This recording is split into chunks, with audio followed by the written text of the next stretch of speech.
전국이 마비가 슬슬 시작이 되고 있고요. 지금 민노총에서는 12월 6일에 총파업을 하겠다. 대한민국을 멈추게 하겠다라고 지금 위협을 하고 있습니다. 그러니까 이게 요거를 지켜보는 분들이 왜 가만히 있던 모든 단체들이 새 정부가 들어서고 나서 또 이 엄동설 안에 갑자기 이렇게 꿈틀대는가 하는 의문들을 많이 가질 텐데요. 그러니까 밖에서 사실은 보기에는 이거는 정치적 행위를 하려는 정치 파업이구나. 이를테면 노동자의 권익을 위한 이익 파업, 권익 파업이 아니고 이거는 정치 파업이다라고 이제 판단을 하고 계시는데 저희가 그 증거들을 하나하나씩 보여드리는 시간을 갖도록 하겠습니다. 아니 대표적인 게 화물연대 파업하겠다고 나오자마자 네. 멀쩡하던 서울 지하철이 네. 하루 멈췄지만 어제 저 힘들었습니다. 퇴근할 때. 맞습니다. 자, 저희 그 썸네일 오늘 코너 이제 제목을 하나 볼까요? 화물차도 지하철도 간호사가 세웠다. 네. 예. 화물차도 서울 지하철도 간호사가 세웠다. 여러분 이게 지금 무슨 뜬금없는 소린가라고 하실 텐데 자, 이제 일단 먼저 지금 이 각종 꿈틀거리는 파업에 대한 청와대의 기조를 먼저 말씀을 드리겠습니다. 청와대 기조는 조금 이따가 또꼬맘님 그 글 하나 읽어주시고요. 청와대 기조는 이겁니다.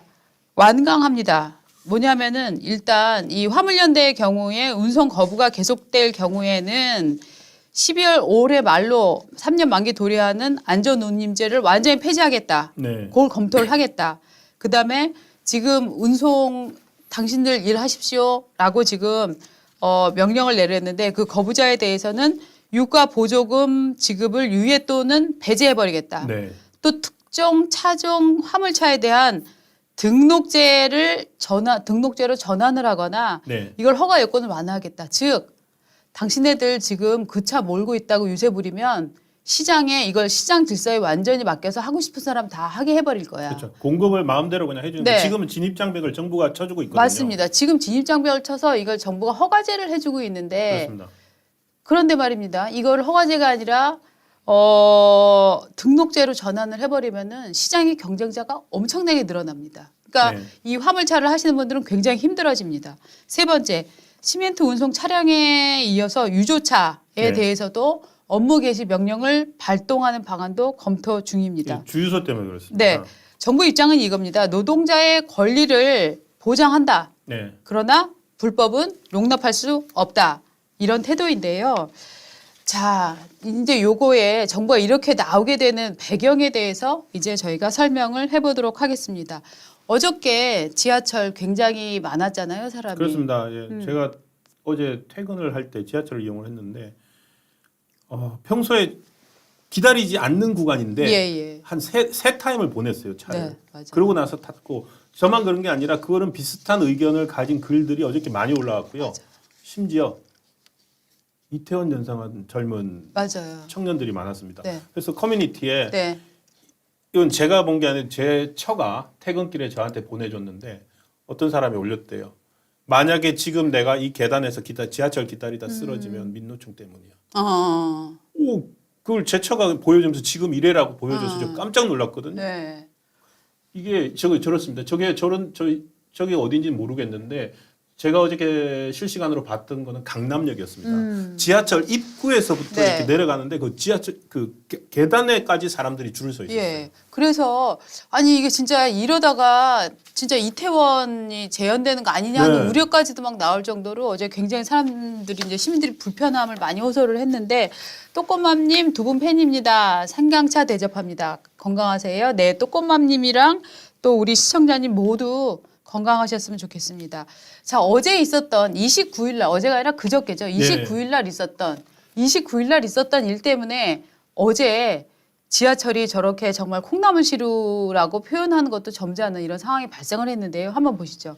29일 날 오후 2시에 성동구에 이제 그 교통공사 본사가 있습니다. 저기에 사람들이 이제 모입니다. 왜냐하면은 2시부터 5차 이제 노사 본 교섭을 재개를 했습니다. 임금혁상이 원래 있었군요. 맞습니다. 그래서 사측과 제2노조 통합노조가 모였습니다. 그래서 인권이 아니라 인원 감축 문제로 이제 합의서 만들었네요. 바닥을 잡아서 초안을 작성을 하려고 했어요. 예.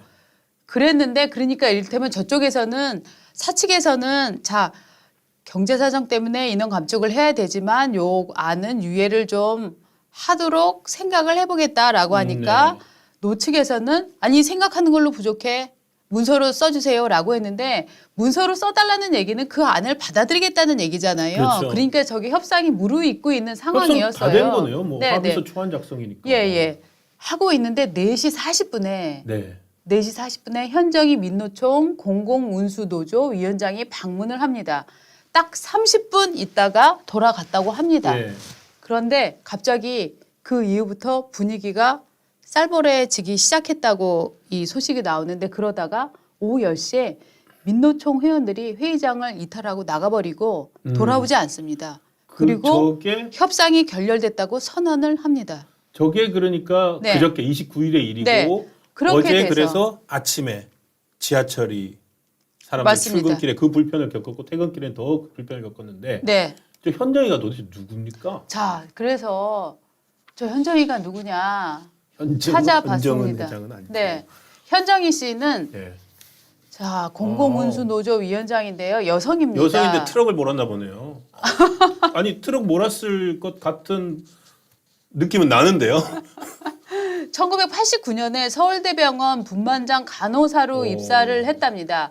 1992년, 93년 서울대병원 노동조합 대의원 활동을 했고요. 대의원 활동을 했으면 예. 아마도 간호사 업무를 했을 겁니다. 그런데 1994년에 노동조합 사무국장이 됩니다. 제가 알기로는 우리나라의 저런 대형 조직에서는 사무국장을 하는 순간 1년 동안 현업을 하지 않습니다. 되게 1년을 했다면. 근데 저 현정희 씨는 특이하게도 그 이후에 계속 저 보건의료 쪽에 노동활동을 합니다. 96년. 자, 노조위원장을 합니다. 노조위원장을 하면 당연히 상근직이죠. 네. 자, 2001년 보건의료노조 2대 부위원장, 그다음에 2002년 부위원장, 그다음에 그렇게 노조활동을 열심히 하다가 2003년에 해고가 됩니다. 20년 전에 해고됐네요. 그 다음 장을 볼까요? 자, 현정희 씨가 지금은 저렇게 바뀌었는데, 자, 그다음에 2017년 의료연대 본부장을 하고요. 2020년에 공공운수노조 위원장에 당선이 됩니다. 여러분 이상하지 않으세요? 이상하지 않으세요? 제가 알기로는 네. 자, 은행원 노조의 위원장은 누가 합니까? 은행원이 하죠. 그렇죠. 최소한 이제 금융노조니까 네. 은행이든지 뭐 증권사든지 금융계 출신이 현업을 했던 사람이 출신이 하죠. 하겠죠. 네. 예. 자, 그다음에 택배 노조는 제 느낌으로는 택배를 하는 사람이 해야 될 것 같습니다. 그렇죠. 그런데 저 현정희 씨는 간호사 출신인데 지금 네. 저 트레일러, 덤프트럭, 유조차, 시멘트 배달차 이거를 파업해라 어쩌라라는 전략적인 판단을 하거나 혹은 여기 지금 현정희 씨는 아까 제가 보여드린 그 상황에 대해서 무슨 소리냐 나는 그냥 와달라 그래서 잠깐 갔을 뿐이지 내 네. 말 때문에 그 협상이 결렬됐다는 건 말이 안 된다라고 설명을 했습니다. 네. 그런데 우리가 볼 때는 제가 볼 때는 이런 느낌이 드는 거죠. 저 사람은 선수다. 기본적으로 선수죠. 노동운동을 위한 현업에서의 진짜 간호사 경력보다 간호사로 들어왔지만 간호사 경력은 매우 짧고 정말 노조에서 서울대병원 노조가 세기로 유명하거든요. 그래서 서울대병원 파업했던 거 기억나시죠? 여러 차례 엄청 파업을 셌죠. 했었거든요. 서울대병원 노조가 세죠. 네. 공공부문 지금 이제 공공운수노조라고 붙어 있잖아요. 네. 그러니까 이게 공공하고 안 맞는 운수하고 합쳐놓은 거예요. 공공부문에서 경력을 쌓아가지고 온 것 같은데요. 네. 우리 여기 댓글에 올려주신 분이 네. 선수보다 노동 묵은지래요. 묵은지 노조. 그래서 묵은지라서 그냥 여기서 그냥 닳고 다른 사람이다. 네. 이렇게 보고 있는 것 같습니다. 네. 정말 저는 의문이 2003년에 해고가 됐는데 예. 어떻게 계속 지금까지 붙어 왜냐하면은 그 전교조도 그렇고 해고 네. 노동자들을 상위 단체 노조에서 채용을 할 수 있잖아요. 있죠? 그런 식으로 버텨왔네요. 네, 그러니까 우리나라가 지금 직장 내 노조가 있는 거고 그 다음에 상위 단체, 상급 단체 그쵸. 노조들이 있잖아요. 뭐 금속련, 예. 뭐 어쩌고 저쩌고 이런 단체들이 많기 때문에 실제로 노동운동 활동을 하는 것만으로 직장에 다니지 않고 노조 활동을 하는 것만으로도 생계가 유지가 생계가 유지되고 월급이 나오고. 자식 공부시킬 수 있고 예. 심지어 높은 자리로 올라가면 자동차도 나옵니다. 기관장처럼 자동차도 나옵니다. 저는 비서 있는 분도 있다고 들었습니다. 네. 그렇기 때문에 운전기사 있는 사람도 있다고 과거에 들었는데 요즘은 어땠는지 제가 모르겠습니다. 네. 예. 현정희 씨가 있다는 건 아닙니다. 네, 네, 확인은 네. 안 해봤습니다. 예. 네. 그런데 덤프트럭은 있지 않을까? 이 현정희 씨는 그러면은 지금 어떤 노동관을 갖고 있느냐, 네. 어떤 대정부관을 갖고 있느냐 이거를 봤더니 얼마 전에 TBS 방송에 출연을 해서 이렇게 말했습니다. 현정희 공공운수노조 위원장.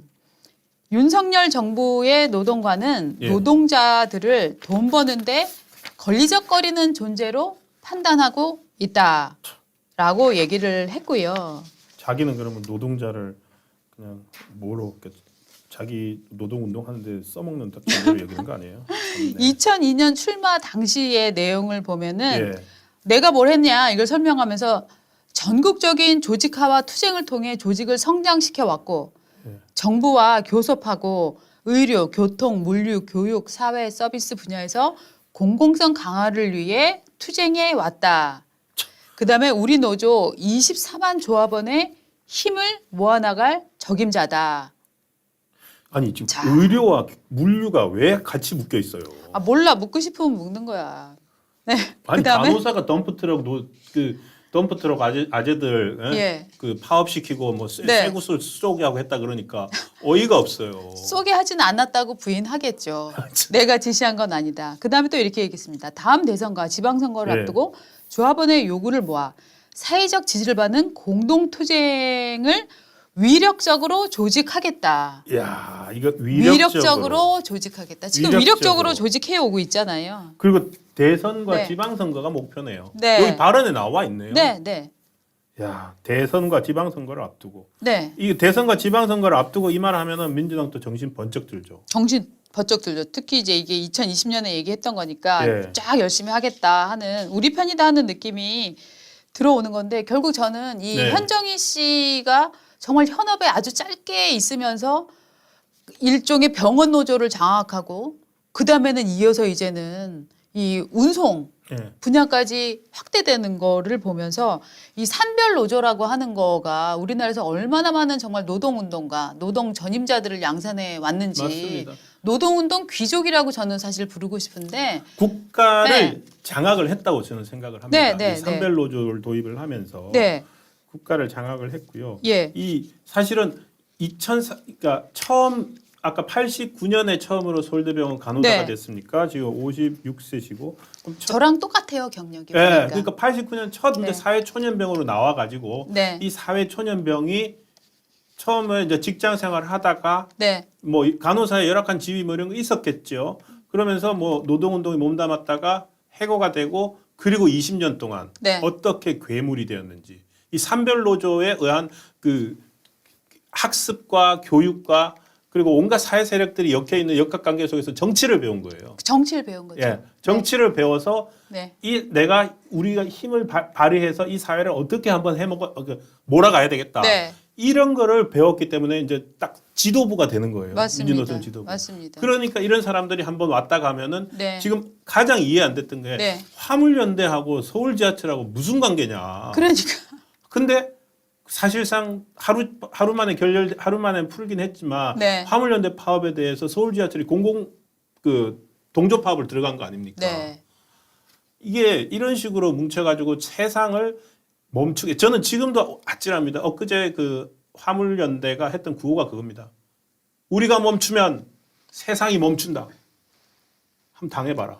그렇죠. 뒤에 이제 괄호 안으로 네. 한번 당해봐라거든요. 네, 그러면 지하철도 멈추게 해야지 효과가 배가 될거 맞습니다, 아닙니까? 맞습니다.